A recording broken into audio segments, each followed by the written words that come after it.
बच्चों, आपने महात्मा गांधी जी का तो नाम सुना होगा, जिन्हें गांधी जी भी बोलते हैं ना। हमारे जितने भी रुपए होते हैं, नोट होते हैं, उनके ऊपर उनका फ़ोटो भी होता है।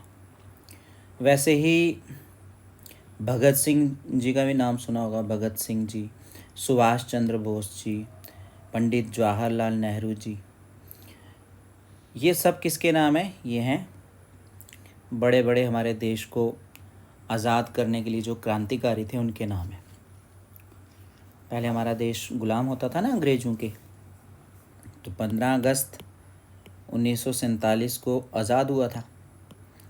तो तभी 15 अगस्त भी मनाया जाता है।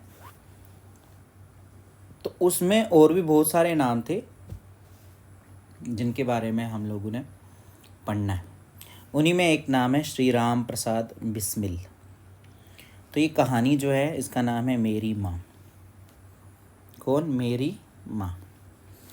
तो श्री राम प्रसाद बिस्मिल बड़े होनहार नौजवान थे। नौजवान मतलब यंग थे, बड़े यंग वाले इंसान थे, और गजब के शायर थे। शायर भी थे। शायर समझते हैं? शायरी करते थे। जैसे गीत गाते हैं ना, कविता बोलते हैं, वैसे शायरी होती। शायर थे, देखने में बहुत सुंदर थे, योग्य थे, बहुत योग्य बहुत थे। योग्य मतलब हर चीज़ में वो बहुत तेज थे। जानने वाले कहते हैं कि यदि किसी और जगह या किसी और देश या किसी और समय पैदा होते तो सेनाध्यक्ष बनते। ये कहना है हमारे देश के प्रसिद्ध स्वतंत्रता सेनानी भगत सिंह का बिस्मिल के बारे में। राम प्रसाद बिस्मिल का जन्म जब हुआ, उस समय भारत पर अंग्रेज़ों का शासन था, जिसको आधिपत्य लिखा हुआ यहाँ पर, आधिपत्य था। बिस्मिल छोटी सी आयु से ही भारत की स्वतंत्रता के लिए अंग्रेज़ों से लड़ते रहे। अंग्रेज़ों ने उन्हें जेल भेज दिया और फांसी की सज़ा भी दे दी।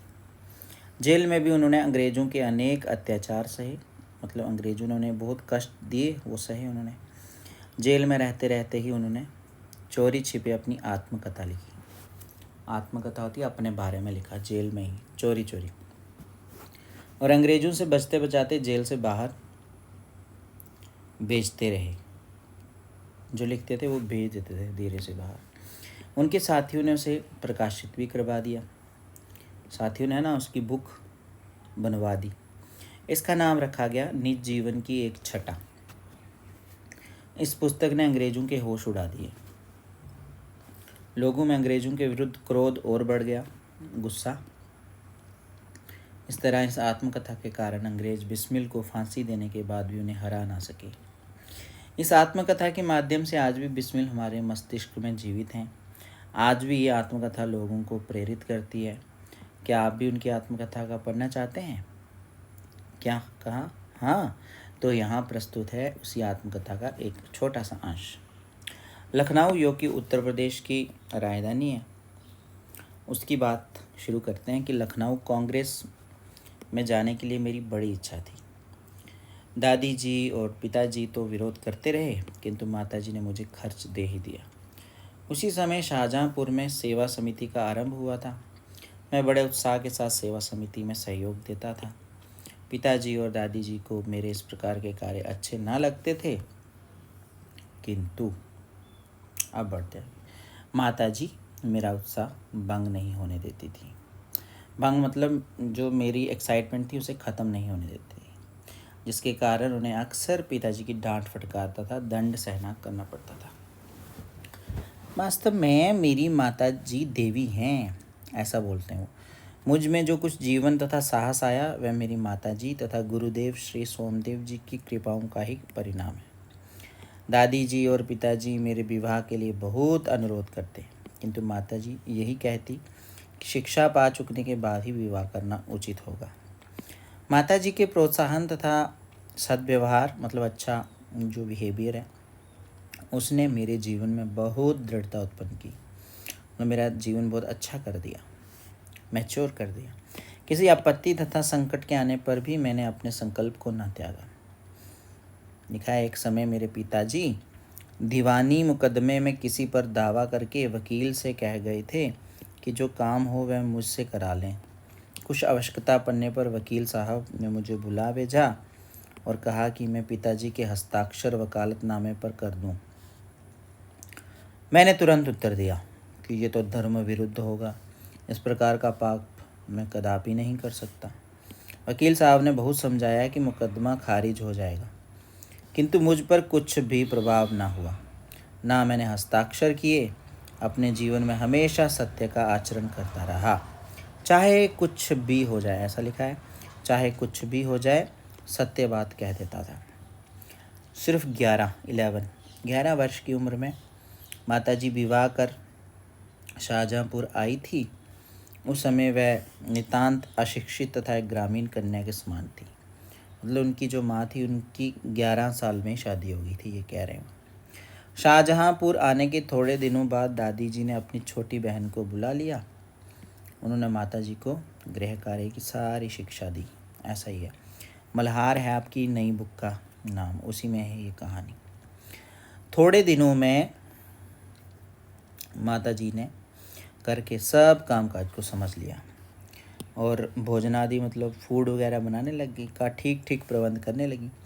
मेरे जन्म होने के 5 या 7 वर्ष बाद उन्होंने हिंदी पढ़ना शुरू किया, आरंभ किया। मतलब पढ़ने का शौक़ उन्हें खुद ही पैदा हुआ था। मोहल्ले की सखी सहेली जो घर पर आया करती थी, उन्हीं में जो शिक्षित थी माताजी उनसे अक्षर बोध करती। इस प्रकार घर का सब काम कर चुकने के बाद जो कुछ समय मिल जाता उसमें पढ़ना लिखना करती। क्योंकि वो 11 साल की थी ना, इसलिए अभी छोटी उम्र की थी, भले ही शादी हो गई थी। परिश्रम के फल से थोड़े दिनों में ही वह देवनागरी पुस्तकों का अध्ययन करने लगी। ये जो आपका लिखा हुआ है ये सब देवनागरी में ही लिखा हुआ है। हिंदी जिस तरीके से लिखी जाती है उस तरीके को देवनागरी बोलते हैं, लिपि कहते हैं इसको, है ना, देवनागरी लिपि। मेरी बहनों को छोटी आयु में माताजी ही शिक्षा दिया करती थी। जब से मैंने आर्य समाज में प्रवेश किया, माताजी से खूब वार्तालाप होता। वार्तालाप मतलब बातचीत। उस समय की अपेक्षा अब उनके विचार भी कुछ उदार हो गए। यदि मुझे ऐसी माता ना मिलती तो मैं भी अति साधारण मनुष्यों की भांति संसार चक्र में फंसकर जीवन निर्वाह करता। शिक्षा आदि के अतिरिक्त क्रांतिकारी जीवन में भी उन्होंने मेरी वैसी ही सहायता की है जैसे मेजनी को उनकी माता ने की थी। मेजनी भी एक क्रांतिकारी है। माताजी का सबसे बड़ा आदेश मेरे लिए यही था कि किसी की प्राण हानि ना हो। उनका कहना था कि अपने शत्रु को भी कभी प्राणदंड न देना। उनके इस आदेश की पूर्ति करने के लिए मुझे मजबूरन 2-1 बार अपनी प्रतिज्ञा भंग करनी पड़ी थी।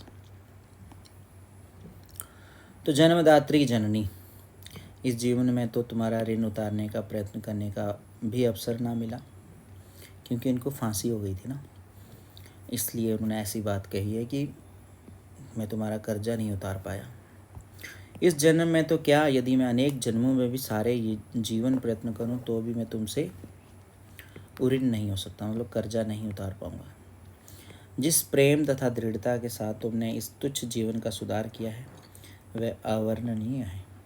मुझे जीवन की प्रत्येक घटना का स्मरण है कि तुमने जिस प्रकार अपनी देववाणी का उपदेश करके मेरा सुधार किया है। देववाणी मतलब देवताओं की वाणी। अब बढ़ते हैं आगे। तुम्हारी दया से ही मैं देश सेवा में संलग्न हो सका। धार्मिक जीवन में भी तुम्हारे ही प्रोत्साहन ने सहायता दी। जो कुछ शिक्षा मैंने ग्रहण की उसका भी श्रेय तुम्ही को है। जिस मनोहर रूप से तुम मुझे उपदेश करती थी उसका स्मरण कर तुम्हारी मंगलमय मूर्ति का ध्यान आ जाता है और मस्तक झुक जाता है।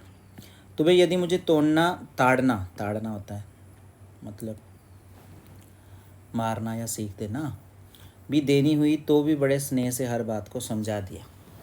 यानी मैंने दृष्टापूर्ण उत्तर दिया, मतलब मजाक में अगर मैंने उत्तर दे भी दिया तब तुमने प्रेम भरे शब्दों में यही कहा कि तुम्हें जो अच्छा लगे वह करो, किंतु ऐसा करना ठीक नहीं, इसका परिणाम अच्छा ना होगा। जीवनदात्री होती जीवन देने वाली। तुमने इस शरीर को जन्म देकर केवल पालन पोषण ही नहीं किया बल्कि आत्मिक, धार्मिक तथा सामाजिक उन्नति में तुम ही मेरी सदैव सहायक रही। जन्म जन्मांतर परमात्मा ऐसी ही माता दे। महान से महान संकट में भी तुमने मुझे अधीर नहीं होने दिया। सदैव मतलब हमेशा ही अपनी प्रेम भरी वाणी को सुनाते हुए मुझे सांत्वना देती रही। तुम्हारी दया की छाया में मैंने अपने जीवन भर में कोई कष्ट अनुभव न किया।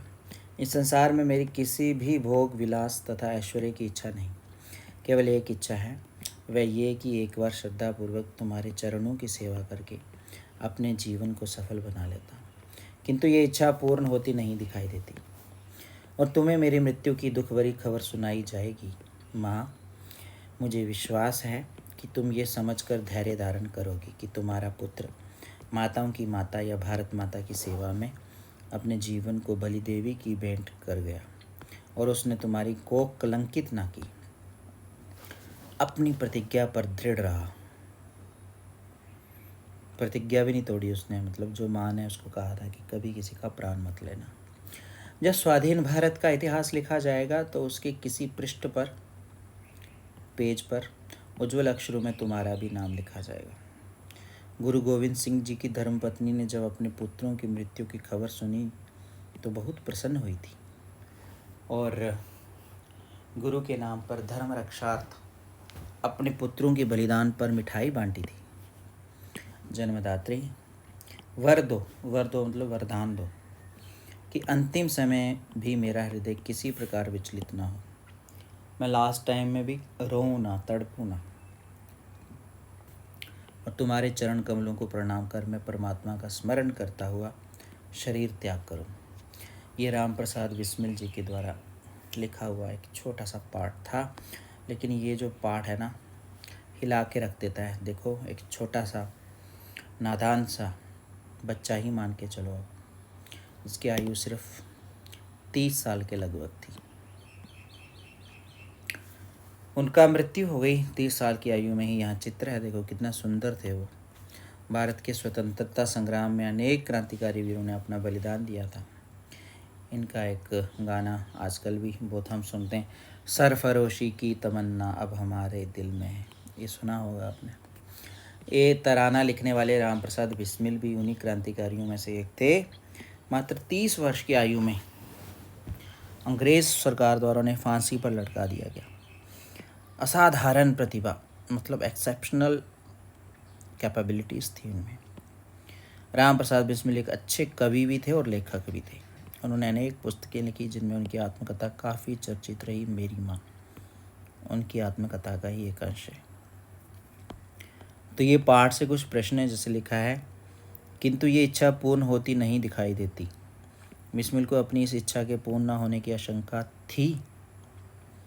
भारत माता के साथ रहने की, अपनी प्रतिज्ञा पर दृढ़ रहने की, अपनी माँ की जीवन पर्यंत सेवा करने की, भोग विलास तथा ऐश्वर्य भोगने की, अपनी प्रतिज्ञा पर दृढ़ संकल्प करने की। ठीक है। राम प्रसाद बिस्मिल की माँ का सबसे बड़ा आदेश क्या था? कभी किसी के प्राण मत लेना।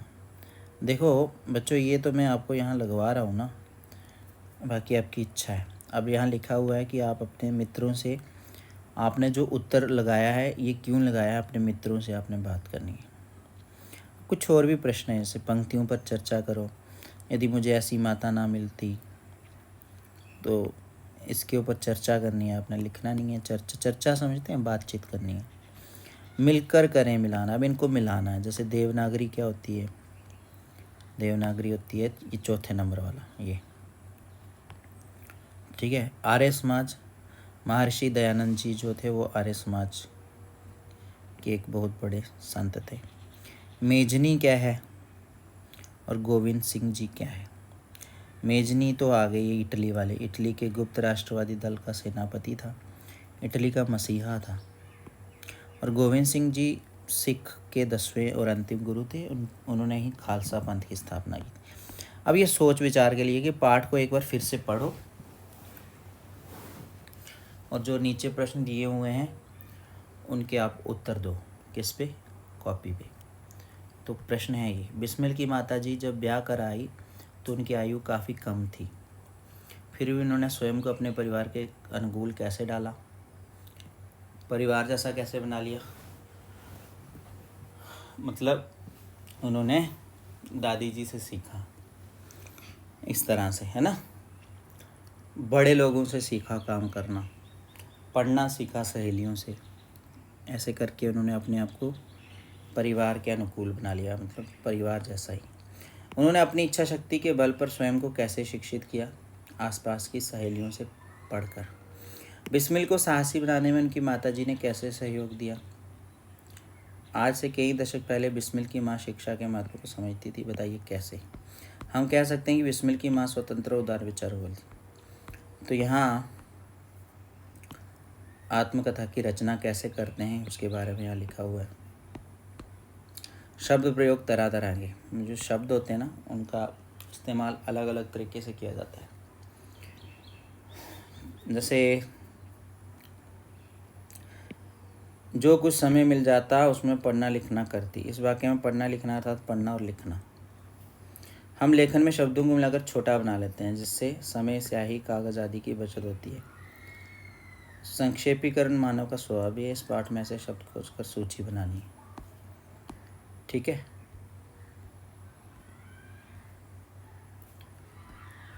आपकी बात। तो यहाँ अलग अलग चीज़ें लिखी हुई हैं, आप इनको पढ़ो और सीखो। ठीक है, यहाँ तक हो गया। और ये अंत में है कुछ, ये आप शिक्षक की सहायता से कीजिए। तो ये पाठ था हमारा छोटा सा। अब ऐसे ही नई बुक आ गई है, तो अगला पाठ भी पढ़ने के लिए तैयार हो जाइए। वो भी वीडियो आपको यहीं मिलेगी। ठीक है, मिलते हैं नई वीडियो में। Bye bye.